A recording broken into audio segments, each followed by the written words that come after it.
Hello everyone, আজকে আপনাদের সাথে শেয়ার করব চিকেন নাগা উইংস রেসিপি। তো চলুন শুরু করা যাক। তো ফার্স্টেই আমি একটা বোল নিয়ে নিয়েছি, তার মধ্যে উইংসগুলো নিয়ে নিচ্ছি। আর এখন আমি সব মশলা কিন্তু মেখে নেব এটার সাথে। তো এই উইংসগুলো নিয়েছি, এখন এখানে দিয়ে দিচ্ছি আদা এবং রসুন আর জিরা একসাথে ব্লেন্ডার করা। তো আমি পরিমাণ মতন দিয়ে দিয়েছি যতটুকু আর কি লাগে। তো এখন দিয়ে দিচ্ছি লবণ, দিয়ে দিচ্ছি সাথে হলুদের গুঁড়া, মরিচের গুঁড়া আর ম্যাগি ম্যাজিক মশলা সেখান থেকে কিছুটা দিয়ে দিয়েছি। আর দিয়েছিলাম আমি গরুর মাংসের যে প্যাকেট মশলা আছে সেখান থেকে কিছুটা প্যাকেট মশলা দিয়ে একটু দিয়ে দিয়েছিলাম। আর সাথে দিয়েছিলাম সস আর দিয়েছিলাম সয়া সস। তো দুই ধরনের সস আমি এখানে ইউজ করেছি, আপনাদের বাসায় যদি এর থেকে বেশি সস থাকে সেটাও আপনারা ইউজ করতে পারেন। আর দিয়ে দিয়েছিলাম এক ফালি লেবু।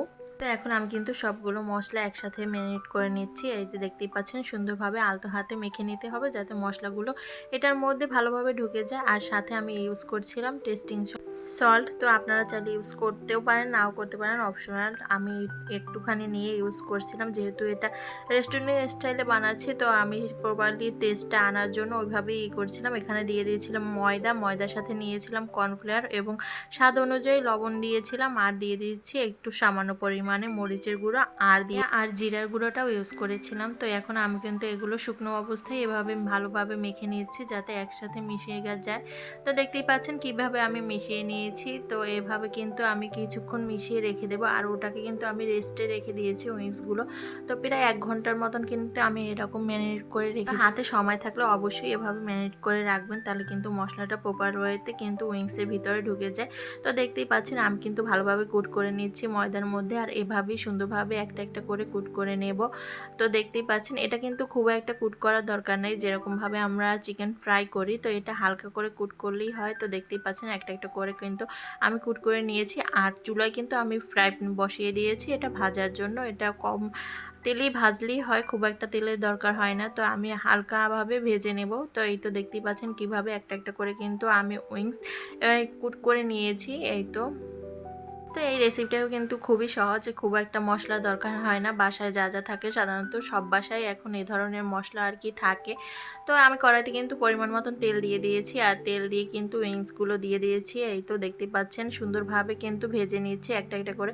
তো ফার্স্ট বেস কিন্তু আমার ভাজা হয়ে গিয়েছে, আমি সেকেন্ড ব্যাচে দিয়ে দিয়েছি। দেখতেই পাচ্ছেন এটা কিন্তু হালকা আছে, এটা ভেজে নিতে হবে, তা না হলে কিন্তু ভিতরটা কাঁচা থেকে যাবে। তো সুন্দরভাবে ভেজে নিয়েছি। আর পাশে দুটো ছিল, ও দুটো আমি আমার ছেলের জন্য শুধু ফ্রাই করব, ও তো আর নাগা উইংস খেতে পারবে না। তো এই তো কড়াইতে কিন্তু আমি পরিমাণ মতন তেল দিয়েছি, খুব একটা তেলের দরকার নেই। অনেকে এখানে বাটার ইউজ করে, যেহেতু বাটার আমার বাসায় নাই সেজন্য আমি আর বাটারটা ইউজ করলাম না। তো রসুন কুচি দিয়ে দিয়েছি পরিমাণ মতন, এখানে 3-4 কোয়া রসুন হবে। তো সুন্দরভাবে লাল লাল করে ভেজে নিয়েছি। এই তো দেখতেই পাচ্ছেন তার মধ্যে এখন আমি টমেটো সসটা ইউজ করছি। তো সসটা যতটা বেশি হবে ততটাই কিন্তু ওটার সাথে মশলা হবে। তো আমি পরিমাণ মতন সস দিয়ে দিয়েছি। এখন দিয়ে দিচ্ছি এখানে সয়া সস। এখন দিয়ে দেব নাগা মরিচের আচার, যেটা আমি নিজে হাতে বানিয়েছি। তো এই তো সেই মরিচের আচারটা দিয়ে দিয়েছি। নাগা মরিচ এখানে অনেকে নাগা আর কি ফ্রেশ মরিচটাও ইউজ করে, তো আমার কাছে ছিল না, যার জন্য আমি এখানে নাগা মরিচের আচারটা ইউজ করেছি। আর আমি যে রেস্টুরেন্টে খেয়েছি সেখানেও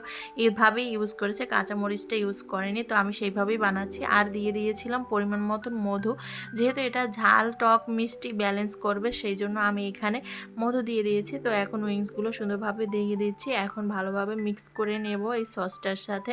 তো আলতো হাতে সুন্দরভাবে কিন্তু এটাকে মিক্স করতে হবে, যেহেতু এটা কোটিং করে, নাড়ার সময় উপরে কোটিংটা ভেঙে যেতে পারে, যার জন্য আলতো হাতে সুন্দরভাবে কিন্তু নেড়ে চেড়ে নিতে হবে। তো এখানে স্পিডটা আমি একটু বাড়িয়ে দিয়েছি, যার জন্য মনে হয়েছে অনেক তাড়াতাড়ি নেড়েছি, কিন্তু তা নয়, আমি কিন্তু আলতো হাতেই সুন্দরভাবে নেড়ে চেড়ে নিয়েছি। তো দেখতেই পাচ্ছেন অলমোস্ট ডান, আমার উইংস কিন্তু রেডি হয়ে গেছে। এই যে মাশাল্লাহ সুন্দর একটা লুক এসেছে। এখন কিন্তু আমি এখানে ডেকোরেশনের জন্য তিল ইউজ করছি, দেখতেই পাচ্ছেন।